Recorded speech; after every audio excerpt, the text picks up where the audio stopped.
Sit down for a moment, in silence. Gently close your eyes and breathe. Feel the air entering and leaving, without hurry, without tension. Just observe.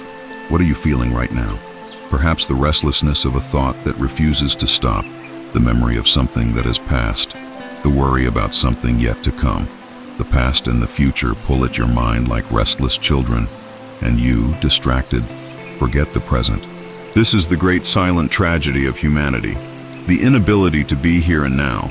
In the Dhammapada, the Buddha warns us, the restless, hard to control, fickle mind jumps where it likes. Taming it is good. A tamed mind brings happiness. With these simple and powerful words, the Master of Masters calls us to awareness. After all, the present is the only place where life truly happens. Allow me to share a story with you. One day, a young disciple approached the Buddha, troubled. His heart was agitated with doubts and anxieties. He feared the future, carried grudges from the past, and in his chest was the weight of 1,000 worries. Bowing before the Master, he asked, "How can I find peace when everything in my mind is confusion?" The Buddha merely smiled and in silence took a bowl of water. With a gentle breath, he made the water ripple. "Observe," he said. The young man looked and saw the water disturbed, filled with small waves. "This is your mind when it is full of desires and fears," the Buddha explained. Then he let the bowl rest quietly. Slowly, the water calmed. See now, the water becomes clear when we leave it in peace. So it is with your mind. Do not struggle. Just observe. Allow it to settle. The present reveals itself when the water of the mind becomes tranquil. The wisdom of the Dhammapada is neither distant nor theoretical. It is a direct invitation to find rest in full presence at every moment. The modern world, with its incessant notifications, its rush and demands, pulls us away from ourselves. We live distracted, trying to fill a void that only exists because we have forgotten to simply be. Mindfulness is not a mystical state reserved for monks in caves. It is the simple art of being fully present in what we do, eating mindfully, breathing mindfully, listening to someone without already thinking of an answer. These are small acts that open the door to freedom. Throughout this teaching, we will dive into the Buddha's words, drawn directly from the Dhammapada, and learn to cultivate this serene presence in every step, in every breath. It will not be an intellectual study, but an invitation to practice. For true understanding does not occur through the mind, but through direct experience. And before we continue, I ask something simple of you. Inhale deeply, exhale, and be here with me. Every word you read it as if it were the first and the last. Without hurry, without expectations, just be. Now, the door is open. Let us walk together. Sit down once more, this time with the intention of listening to an ancient truth that softly resonates across the centuries. The first step in understanding mindfulness is recognizing that it does not come fully formed. It is a seed that germinates in the fertile soil of awakening. In the Dhammapada, the Buddha teaches, vigilance is the path to immortality. Negligence is the path to death. These words ring like a gentle bell, calling us back to real life.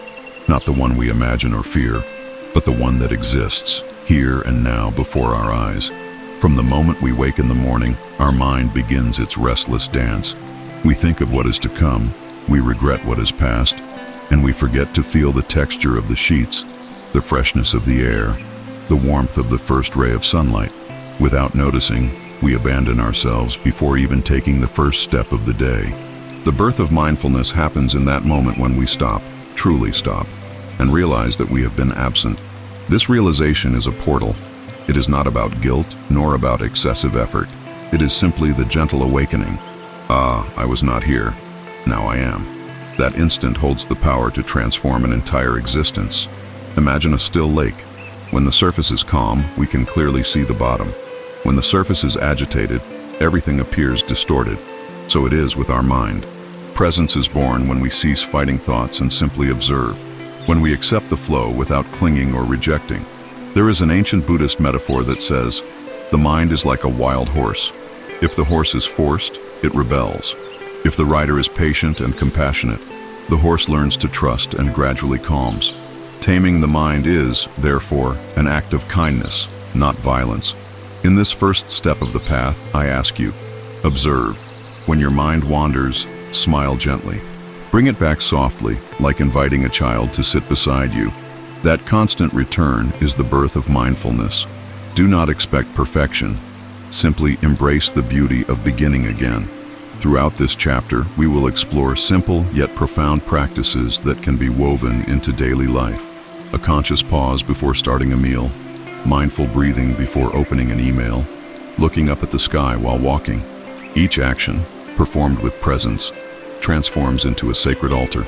Remember, the birth of mindfulness does not occur in distant temples, but right here, between breathing and smiling.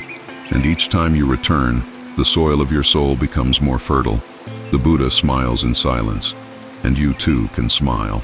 Now that you have glimpsed the birth of mindfulness, let us step further into its transformative power. Awareness is not a passive state. It is an active presence that reshapes our actions, thoughts, and words. The Dhammapada teaches, all that we are is the result of what we have thought. The mind is everything. What we think, we become. This verse reminds us that the quality of our consciousness shapes not only our inner world, but also the world around us. Consider this. Every word you speak arises from a thought, and each thought ripples outward into action. With awareness, words become gentle and deliberate. Actions become aligned with wisdom. Without awareness, they become impulsive and reactive, leaving behind confusion and regret. The Buddha told his disciples many stories to illustrate this. One such tale recounts a young monk who struggled with anger. Each time he was corrected by his teacher, he felt resentment building inside. The Buddha invited him to sit quietly and observe his feelings without judgment. In time, the monk realized that anger was like a passing storm, powerful but temporary. By not feeding it, he allowed it to dissolve. Awareness transformed the fire of anger into the clarity of understanding. But awareness is more than the absence of reaction. It is the conscious choice to respond with compassion and wisdom. It teaches us to pause and to notice the space between impulse and action. In that space, we find freedom. Begin with small practices. Before answering a question, breathe and listen deeply. When you feel irritation arise, do not suppress it. Observe it as a visitor who will not stay. When joy appears, savor it fully without grasping. These are not merely exercises, they are the art of living awake. There is a profound difference between knowing intellectually and knowing through direct experience. You may read countless teachings, but only practice will reveal their truth. Awareness is cultivated moment by moment, like tending a garden, pulling the weeds of distraction, watering the flowers of presence. Throughout this chapter, I invite you to transform ordinary moments into sacred rituals. Drink tea slowly, noticing the warmth of the cup in your hands. Walk with intention, feeling each step touch the earth. Speak with kindness, allowing each word to carry the fragrance of mindfulness.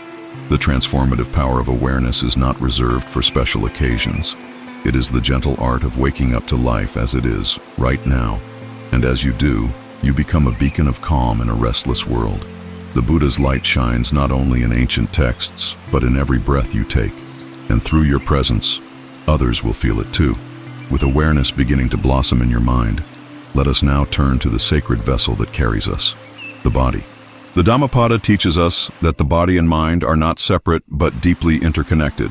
To cultivate mindfulness, we must learn to listen to the body, honor it as a temple, and allow it to become an anchor for the present moment. The breath is our most faithful companion.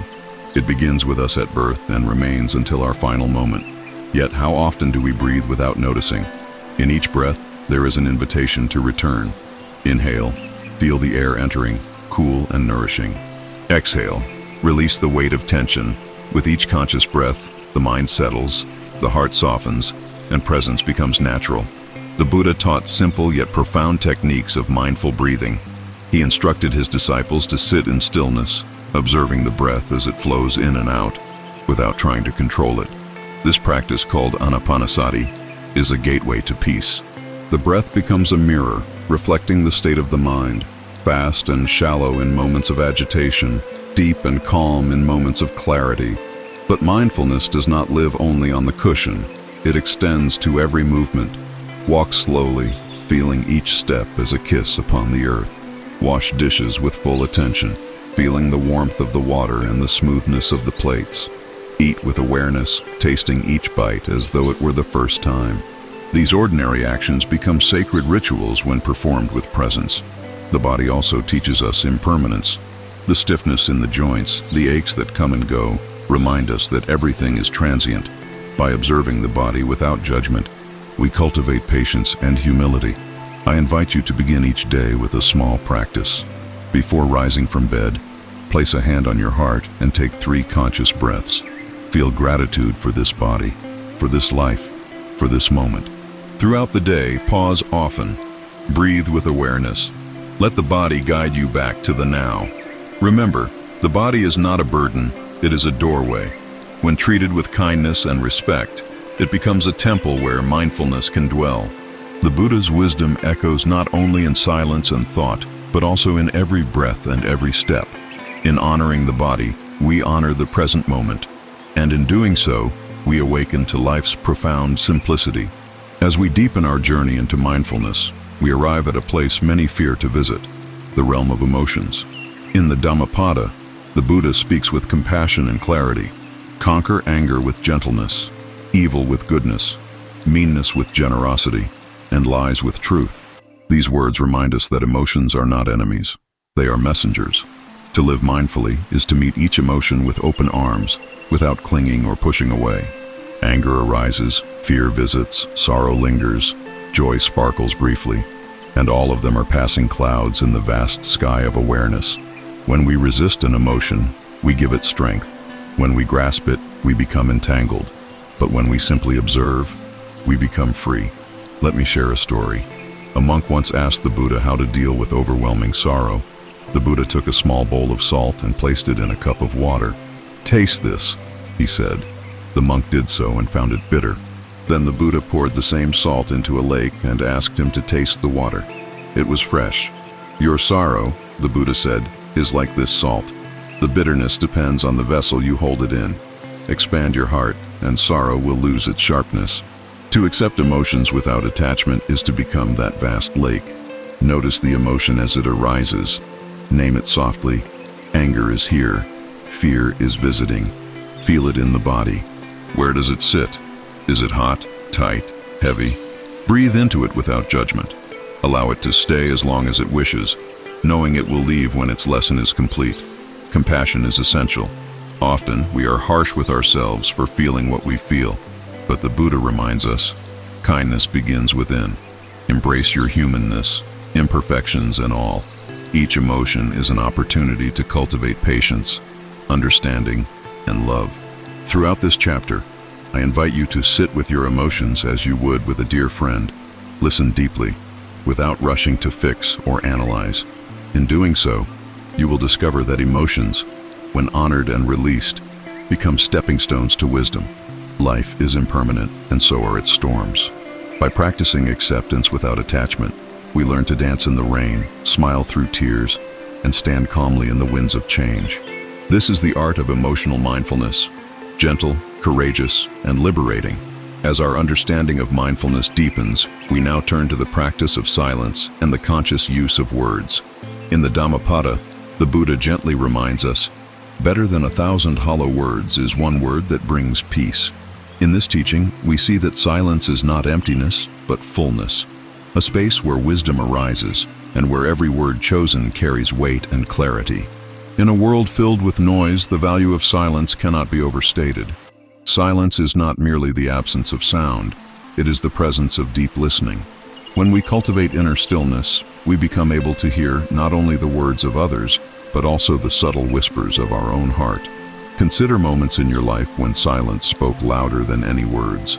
A compassionate gaze, a hand held in stillness, a moment of shared quiet. These become profound expressions of connection. But when words are needed, they must be spoken with care. The Buddha taught right speech, words that are true, kind, and necessary. Before speaking, ask yourself, is it true? Is it kind? Is it necessary? If the answer is no, silence is the wiser choice. There is great power in speech. Words can heal or harm, unite or divide, inspire or discourage. Mindful speech is the art of weaving truth and kindness together, offering words as gifts rather than weapons.